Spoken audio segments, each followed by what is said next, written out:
사도신경. 나는 전능하신 아버지 하나님 천지 창조주를 믿습니다. 나는 그의 유일하신 아들 우리 주 예수 그리스도를 믿습니다. 그는 성령으로 잉태되어 동정녀 마리아에게서 나시고 본디오 빌라도에게 고난을 받아 십자가에 못 박혀 죽으시고 장사한 지 사흘 만에 죽은 자 가운데서 다시 살아나셨으며 하늘에 오르시어 전능하신 아버지 하나님 우편에 앉아 계시다가 거기로부터 살아있는 자와 죽은 자를 심판하러 오십니다. 나는 성령을 믿으며 거룩한 공교회와 성도의 교제와 죄를 용서받는 것과 몸의 부활과 영생을 믿습니다. 아멘.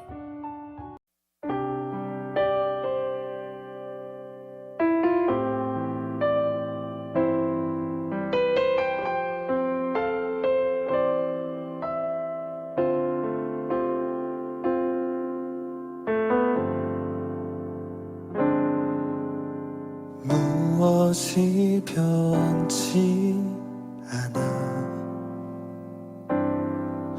내 소망이 되며 무엇이 한결같아 내 삶을 품으리 그 누가 나 만족해 내 영이 쉬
예수께서 성전에 들어가 가르치실세 대제사장들과 백성의 장로들이 나와 네가 무슨 권위로 이런 일을 하느냐?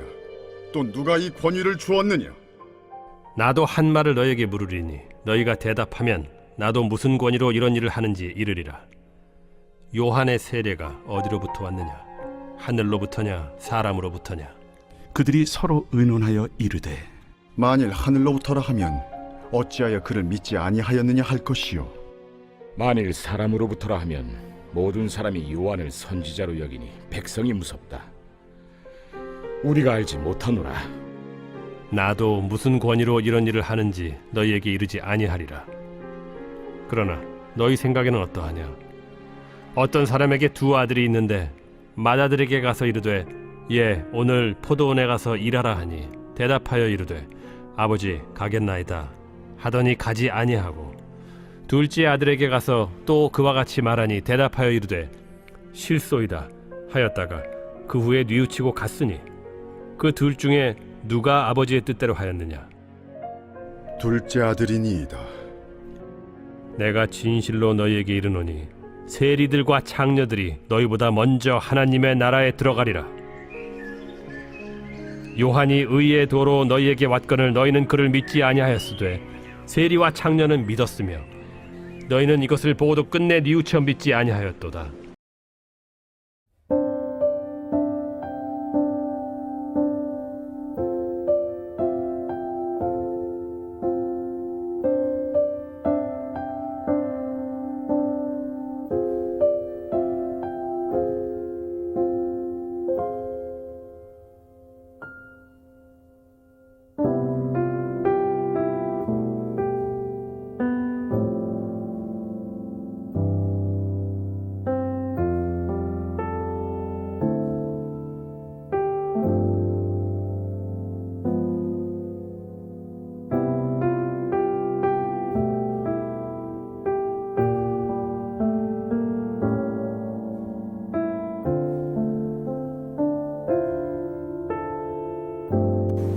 샬롬.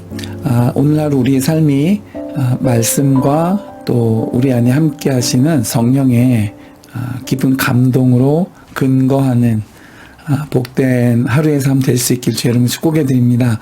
함께 읽은 말씀 23절에 예수님께서 성전에 들어가 가르치셨다 그랬습니다.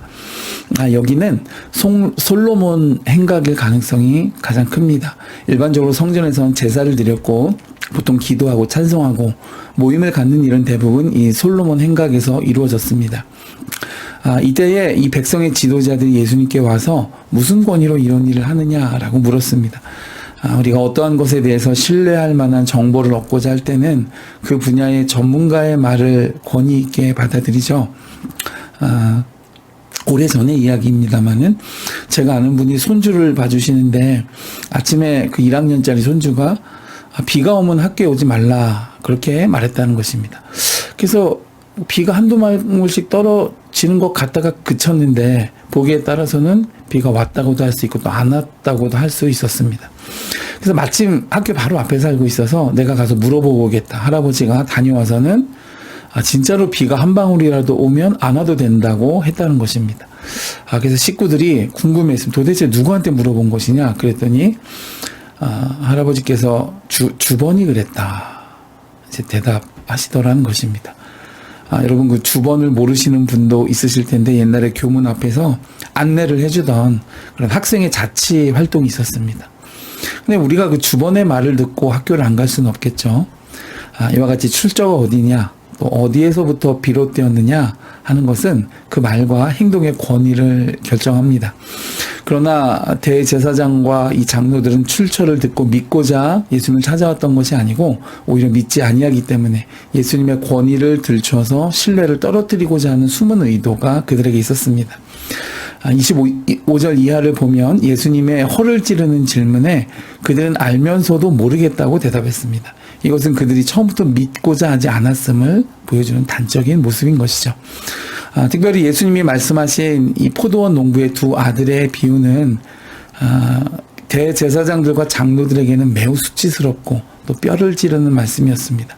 왜냐하면 멸시받고 천대받는 그리고 죄인 취급받는 세리와 창기들보다도 민족의 지도자들인 자신들이 더 못하다라고 예수님께서 말씀하셨기 때문입니다.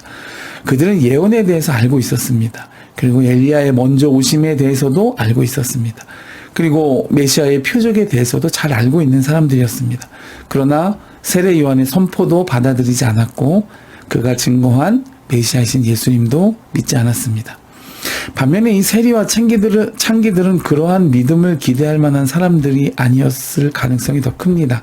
당시의 사회적 통념 속에서 그들은 하나님의 저주를 받은 죄인 취급을 받는 사람들이었습니다.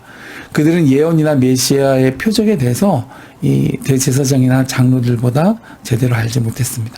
그럼에도 요한에게 세례를 받았고 그가 증거한 메시아 예수님을 받아들이고 또 그분을 믿었습니다. 32절을 보면 요한이 의의 도로 너희에게 왔거늘 그랬습니다. 이 말은 의롭다라기보단 정당하다라고 해석하는 것이 본문에 더 적합하게 보여집니다. 왜냐하면 이 원문 성경의 호도 디카이오 쉬네라는 말이 그러니까 특정한 상황을 조건으로 상정하고 있기 때문입니다. 무슨 말이냐면 그러니까 요한이 하늘로부터 그리스도의 앞길을 예비하기 위해 사명을 받았다는 것을 충분히 알 수 있고 또 인식할 수 있는 증거들이 차고 넘쳤다는 것입니다. 그럼에도 불구하고 오늘 말씀에서 대제사장들과 장로들은 예수님께 모르겠다, 알면서도 모르겠다 대답했던 것이죠. 아니 오히려 애써 외면하고 인정하지 않으려 했던 것입니다. 에베소서 2장 8절을 보면 너희는 그 은혜에 의하여 믿음으로 말미암아 구원을 받았으니 이것은 너희에게 난 것이 아니요 하나님의 선물이라 그랬습니다. 여기 선물이라는 말이 문장 전체의 동사입니다. 그러니까 구원도 선물, 믿음도 선물이라는 말씀이 되어집니다.